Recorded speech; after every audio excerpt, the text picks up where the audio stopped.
Welcome back to Halswell House on a glorious summer's day.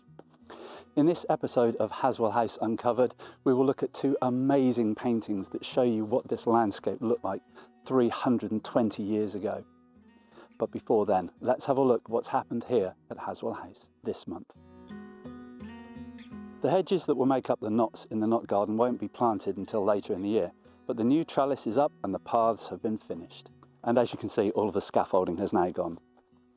You may be able to notice just up behind me this bricked up window, which came as a bit of a surprise. So the archaeologists are looking into this and will keep tabs on what it is that they find out. Whilst up in the woodlands that used to be part of the estate, a small team of volunteers have been working.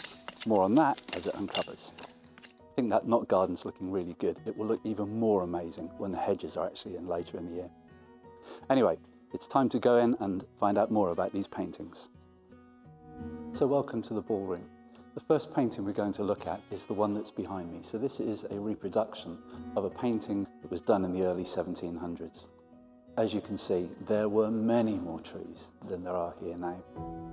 Gone is the pathway and the steps leading from the house, as well as the gates and the walls at the front. One thing that does remain though from these times is one of these griffins, which now sits proudly atop the pyramid just by the side of the house.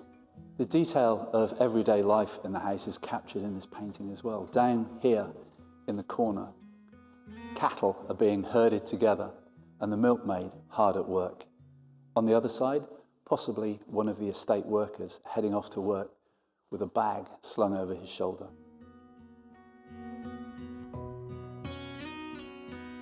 Unfortunately, we don't have a copy of the second painting that we're going to look at here on the walls at Halswell House. However, by the wonders of modern technology, we can still see the painting, and let's have a look at what more information it gives us.